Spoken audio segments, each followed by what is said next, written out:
A well-known motivational speaker, Jim Rohn, some time ago, he's famously known for a saying. You've probably heard it more times than you can count.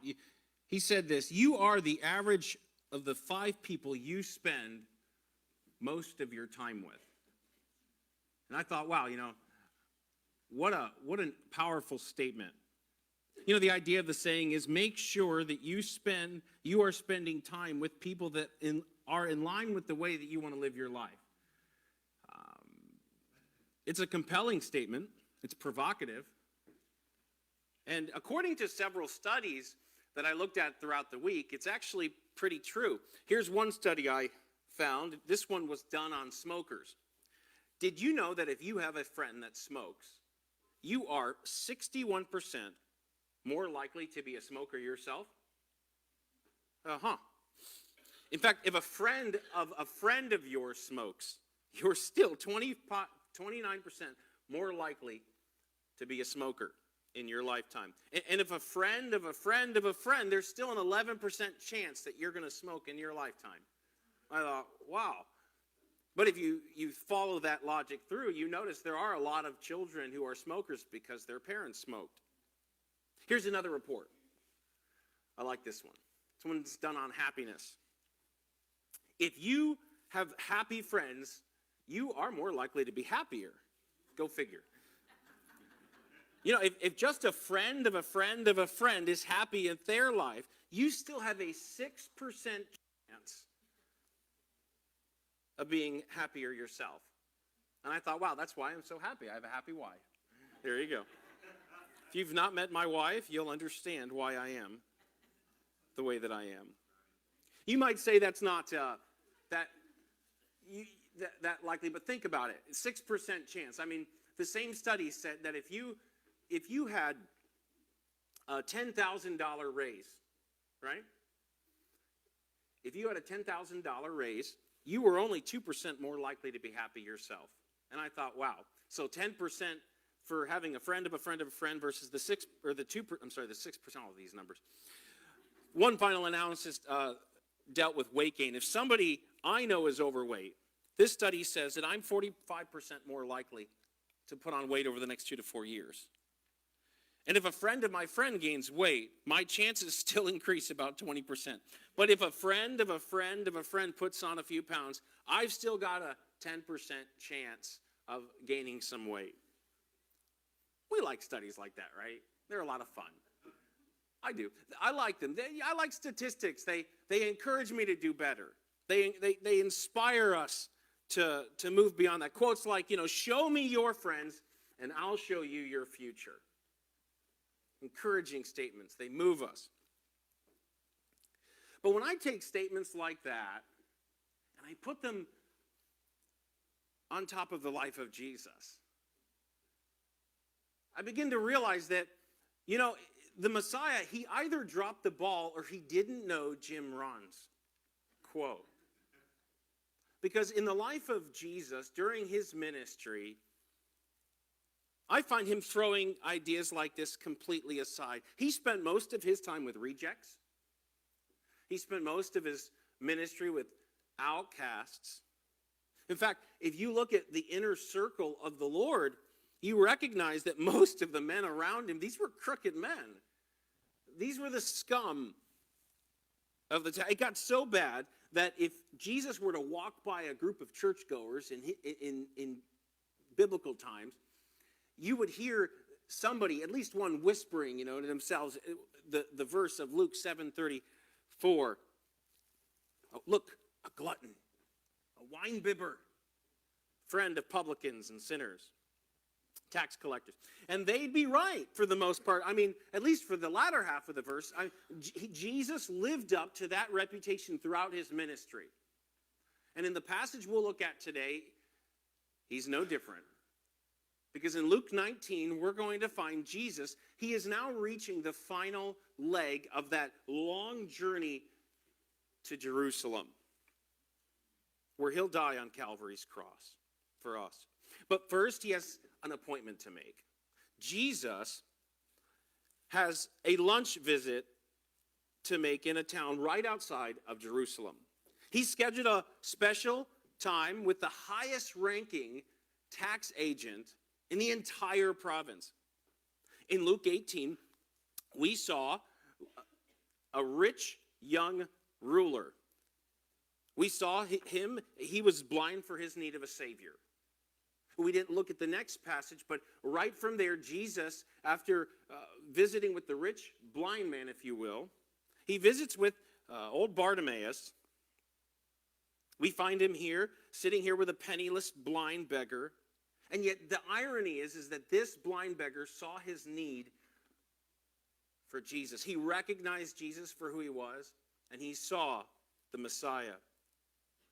He asked to see by faith, and Jesus restores Bartimaeus' sight, and he finds salvation that day. And after healing this blind man, Luke carries the narrative forward once again. And we arrive at Luke 19:1, where we read, "Then Jesus entered and passed through Jericho." We all know the city of Jericho. If for nothing else, we know it from the book of Joshua. This is a very important city throughout biblical history. Jericho is the story that's set right there in the song. You know, Joshua fought the battle of Jericho. I'm not doing it. Jericho. And what happened? The walls came a-tumbling down. You know, Jericho was also known for another miracle that happened there in 2 Kings chapter 2, where Elisha, he sprinkled salt on that bitter water, and that bitter water was made sweet. There, that miracle that God performed in Jericho. It's a very important city throughout biblical history. But you know, Jericho, it is a beautiful place to visit. I got to visit Jericho. I was going to bring that rock that I grabbed from the town when I was there in Israel. It is an incredible city. In Jesus' day, it was known as the City of Palms. Imagine this lush oasis town just south of the Jordan Valley, about 17 miles outside of Jerusalem. Now, understand, Jericho was roughly 800 feet below sea level. So this was the lowest city on earth. Jericho was also the longest inhabited city in the world. It was an incredible city. It sat on one of the busiest trade routes in the ancient world.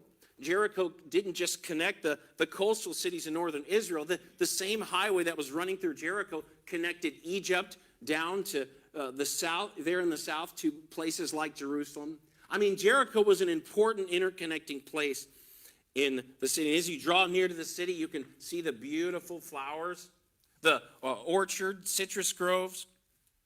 It was complete. Jericho had all of the attractions. It had the swimming pools, it had the gardens, the bathhouses. It had its own theater. I mean, Jericho had it all. And if you were one of those Roman royals, it was the perfect retreat. Some of the wealthiest would come and vacation here during the winter months. King Herod even constructed a winter palace in Jericho. It was a stunning place. And so this is the place where Jesus is stopping on his final journey to Jerusalem, where he will die on the cross for the sins of the world. Verse 2, "Behold, there was a man named Zacchaeus, who was a chief tax collector, and he was very rich." Now, we spoke about tax collectors a few weeks ago. You remember them, don't you? We saw them first in the parable of the publican, or the tax collector, and the Pharisee. Today, when we see tax collectors, we automatically start to think of maybe an IRS agent. You know, you imagine a government worker, maybe an accountant. But in biblical times, that wasn't the case. You know, Roman Empire did not have any special designated department to collect taxes. The empire, they collected their taxes through what you would see as a franchise system, or maybe a pyramid scheme. They would hire out the provinces that they conquered to the highest bidder, so that they would collect the taxes for them. A tax collector then, once they won the bid, would get the privilege of taxing that area. So they weren't government workers. tax collectors were independent businessmen. You kind of see a tax collector as an entrepreneur or a venture capitalist. They were in it for themselves. If you were the lucky winner to one of the larger provinces, I mean, you made a pretty good living. You became the chief tax collector of that territory. Picture here, you've got Greece, a province. You know, if the winning bid for Greece was, say, $6 million, right? That would be the bid that you would be responsible to pay Rome. And if you could come up with $6 million, well, you made yourself $1 million profit that year. Imagine Palestine, if it went for $7 million for the year. You were responsible to collect that $7 million, the highest winning bid. You would pay that to Rome. But imagine you can collect $9 million. That's $2 million profit there for the tax collector. Whatever you could get above and beyond what Rome required, that was what you could take home for your salary. Now, in the area of Palestine, tax collectors, they worked out of one of three provinces. You had Jerusalem, you had Capernaum, and the third province was this city here, Jericho. And Zacchaeus was the chief tax collector of this third province, Jericho. Former professor of mine at Southwestern, he was preaching on this text, and he said, here was Zacchaeus. He was the kingpin of the Jericho tax cartel. And I thought, what a great picture of Zacchaeus. Because Luke says here, he was very rich. Zacchaeus made his living skimming off the top of his own people, extorting them for whatever he could get out of the Jewish people. I imagine Zacchaeus was the richest man in Jericho. He probably had the biggest home. Zacchaeus rode the best Ferrari camel in town. Every time you saw Zacchaeus, he always had a brand new cashmere, Brioni, or Armani suit. Zacchaeus had it all. And yet he had very few, if any, friends. The people in Jericho hated Zacchaeus for what he had taken from them. They hated everything he stood for. He had spent his life moving toward a goal that he thought would bring him happiness. And at first, this life probably seemed good. But as Zacchaeus looks back on his life, things aren't working out as he had planned. He had all that money could buy, and yet he was shunned by most of the people in the town. And so Zacchaeus' life, with all that he had, was still restless, was dissatisfied. Zacchaeus was unsettled. He was anxious. And somewhere along the way, I think that bothered Zacchaeus. He became unhappy with his life the way it was. Until one day. One day Zacchaeus heard that this man Jesus was coming to Jericho. You understand, word had by now spread about this prophet Jesus all throughout Palestine. And Zacchaeus heard that Jesus, he had a different outlook on tax collectors. He didn't shun tax collectors like other people did. In fact, it was even said that one tax collector was part of his inner circle. This man named Levi was one of the disciples. Levi, also known as Matthew. You know, Matthew was one of Zacchaeus' subcontractors. He knew Matthew well. And if Jesus would accept Matthew, then maybe if he could just get close to Jesus, he might be kind to him. If he could just talk with Jesus, maybe he could help him and answer this hole burning in Zacchaeus' heart. Verse 3, and he sought to see who Jesus was. He tried to get a closer look at him. But again, Jesus' following, it probably would have grown to many thousands of people by now. I mean, people had been following Jesus for years. Zacchaeus, I can see him running up and down the road, looking for a spot to poke his head through. And yet nobody would let him through. He tried to squeeze by, but no one would let him pass. I can see the people, smirking and smickering, their elbows, Now's their chance to get back at him. Now's their chance to show him what they thought of him, to put him in his place. The verse says that Zacchaeus was short of stature. I could just see someone looking at it. Looks like the tax collector's a little short today, laughing at the guy. He pushed his way back and forth. And finally, he decides to leave the crowd. He runs up beside and goes to the other end. And he spots a line of mulberry trees. Verse 3, and he sought to see who Jesus was, but he could not because of the crowd, for he was just shut out, poked, unable to see. Zacchaeus comes up to the front of the crowd. He pushes his way through to one of the biggest trees lining the route. Verse 4, and he ran ahead and climbed up into a sycamore tree to see him, for he was going to pass by. Now, you'll recall, we mentioned sycamore trees back in Luke 17 when we were talking on forgiveness. When Jesus gave that parable of a mustard seed and a sycamore tree. These were ginormous trees. Strong branches. They went out laterally, forking in all directions.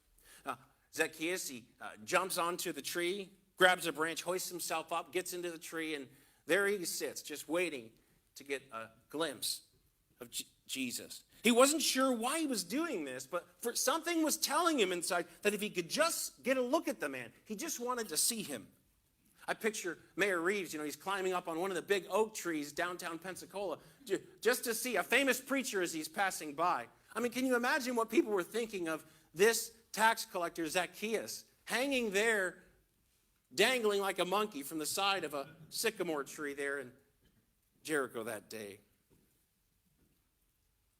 Jesus passes by under the tree, and one of the disciples, they tap him on his shoulder. Jesus turns and he looks. He nods his head, and they walk over and stand right beneath the tree where Zacchaeus was. Verse 5, and when Jesus came to the place, he looked up and saw him and said to him, Zacchaeus, make haste and come down, for today I must stay at your house. You know, that astounds me. Isn't that incredible? Jesus knew Zacchaeus' name. There he is standing, looking up at him, walking through a town in the middle of a crowd. And yet in the middle of that crowd, he doesn't see them. He doesn't see the crowd. He only sees individuals. And there's Jesus, standing in the crowd, and he can't see any of them. All he sees is Herschel, sees Debbie, sees Linda, Amy. He only sees individuals. And he sees Zacchaeus up in that tree that day. I think that's incredible. You know, in our culture, if a preacher were visiting this church and he invited himself to your home, that might seem a little out of sorts. I have 4 kids. You don't invite yourself to my home without giving me at least a few hours warning. Hint. No. But in Jesus' day, this was completely appropriate. Nobody would have shunned Jesus for doing this. Anyone would have been honored to sit with Messiah as he was passing through town that day. What a privilege. It wasn't the gesture that bothered people. It was who he gave the distinction to that shocked the citizens of Jericho. Can you imagine just everyone's jaw dropping? Zacchaeus hops out of the tree, and he leads into his house, holds the door open. I can't imagine. Verse 6, so he made haste, he came down, and he received him joyfully. The disciples, they're all shuffling into the house. Everyone's surrounding the table. The crowd outside must have been buzzing that day. I mean, can you imagine somebody walking up, hey, where's Jesus? I heard he came by this way. Someone, they point over there, and the man looks over. That can't be right. Hey, that's Zacchaeus' house. Didn't any of you tell Jesus about this? I mean, this is the chief sinner in the entire town. What's he doing hanging out with a guy like that? He's the scum of the earth. And when they saw it, verse 7, they all complained. I don't believe this. For weeks we've been preparing for his visit. We set up a whole parade for Jesus. And as soon as he gets to our town, he's having lunch with Al Capone. I mean, can you imagine the frustration of the people? What was he thinking? Mingling with a lowlife like that. Verse 7, they said, he's gone to be a guest with a man who is a sinner. People are poking their heads in the windows. Nobody knew what the meal was about. They couldn't hear. And Jesus doesn't record for us what they said during lunch. I'm sure they spoke about Jesus and why he came. I'm sure they mentioned Zacchaeus' past life. Whatever was said, though, it's clear that once the meal's over and they emerge, that Zacchaeus is a different man. Because we read, Zacchaeus, maybe he's standing from his porch, it doesn't say, but standing taller than he's ever stood in his entire life. Jericho's most public sinner has an announcement to make. In verse 8, then Zacchaeus stood and said to the Lord, Lord, look, I give half of my goods to the poor. And if I've taken anything from anyone by false accusation, I restore fourfold. 4 times the amount. I mean, in the Old Testament, if you stole something, that was the instruction. You were required to repay 4 times the amount you stole. If you stole a sheep, you repaid 4 sheep. Zacchaeus is announcing that he's going to go through his records, and if he's been dishonest to anyone, he's going to restore him 400%. Wow. And then, go figure, when all of that's said and done, I'm going to give half my goods to the poor. 400%. And whatever's left, half of it is going to the poor. That's incredible. That day, always like to meet that man. Zacchaeus had become a new man, and he was clean inside. And there had been a change in his heart. Jesus had given Zacchaeus something at that meal that day, far more important than what money could buy. Verse 9, and Jesus said to him, today salvation has come to this house, because he also is a son of Abraham. I want to pause here before moving forward. I want to talk about that pink elephant sitting in the back of the room. Because, friend, we need to address something here. Don't make the mistake of thinking that this passage means that because Zacchaeus gave money, Jesus saved him. Because some people will do that. We've been walking through the book of Ephesians on Wednesday night. And friend, the Bible is crystal clear. No one is saved by their works. Friend, there's nothing you can do to make God save you. You can't give money to the poor to work your way to heaven. There's nothing you can do to make God save you. God saves us first. And then, once the grace of God has invaded my life, and I have a changed heart, our lifestyle can begin to change. Chapter 2, verse 10 of the book of Ephesians. We are his workmanship, created in Christ Jesus, unto good works. You know, many people, they read passages like this, and they're not thinking through it. And so they make the mistake to make stories like this mean stuff that they don't mean. But friend, this passage does not teach that if you give your money to the poor that you'll be saved. Then what does it mean? You remember last week we saw Jesus talking to another rich man. And he said it was easier for a camel to go through the eye of a needle than for even a rich person to enter into the kingdom of God and to save himself. Well, Zacchaeus was rich. And he's a crook. He's a chief tax collector. Zacchaeus is a rich crook, rich thief. And yet this sinner stands in stark contrast to the rich man in Luke 18. I don't know if you've been catching the people that Jesus has been visiting with. The tax collector and the Pharisee. The children, the rich young ruler, and then blind Bartimaeus.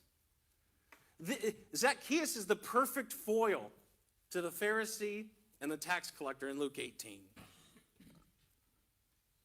Because he had faith in who Jesus was. And just like Jesus told old blind Bartimaeus at the end of Luke 18 in verse 42, looking at blind Bartimaeus, Jesus says, your faith has made you whole. Just like that blind man, because of this rich man's faith at lunch that day, something changed in the eye of Zacchaeus. When this rich thief's faith in Messiah happened, God did the impossible again. And you know, old Zacchaeus, he slithered right through the eye of a needle. I think that's cool. And after God had changed his heart that day, Zacchaeus says, here's what I want to do. I want to give to the poor. I want to restore those whom I've stolen. Friend, that's the correct order. And that's the way it works. But Jesus says something else about Zacchaeus in this verse. He says that he also is a son of Abraham. That's a common phrase used of the Jewish people in the Bible. And you might think it to be irrelevant if you aren't paying attention and you're not remembering that the main tension of this story, what does it come? It comes when the Jewish people reject Zacchaeus. Do you remember the crowd? What were they doing? They were trying to block Zacchaeus from getting to the Lord that day. Do you remember the elders? They were murmuring. Why? Because Jesus would eat with the sinner like this. They thought Zacchaeus and all other tax collectors were beyond the grace of God. They could never be saved. Tax collectors would be condemned forever. You see, these people, they thought they had made it, and they'd already counted Zacchaeus out. But a son of Abraham, friend, a son of Abraham, a true son of Abraham is not someone who crosses his T's and dots his I's like many of these religious people had done that day. A son of Abraham is someone who had the faith that Abraham had. The faith that Zacchaeus had that day. Here's a man who'd stepped from sin to salvation, from darkness to light, from restlessness to peace, from anxiety to fear. Today, salvation has come to Zacchaeus' house. Why? Why would Jesus hang out with a guy like that? And why would salvation come to Zacchaeus that day? Well, Jesus says in verse 10, maybe the theme verse of the entire Gospel of Luke, for the Son of Man has come to seek and to save that which is lost. The Son of Man, notice he called Zacchaeus a son of Abraham, but he calls himself the Son of Man. And there's something there too. We won't have time for that. But the Son of Man has come to seek and to save what was lost. Jesus came specifically to find Zacchaeus that day. When he came to Jericho, he was already seeking him out. Jesus was looking for Zacchaeus, and he was going to find him. You know, Jesus already knew who he would eat with before he ever got to Jericho that day. He knew what was for lunch. He had an appointment to keep. He came specifically to find Zacchaeus. He had a lunch appointment in Jericho that day. He came to seek and to save a lost man named Zacchaeus that very day. You know that word lost?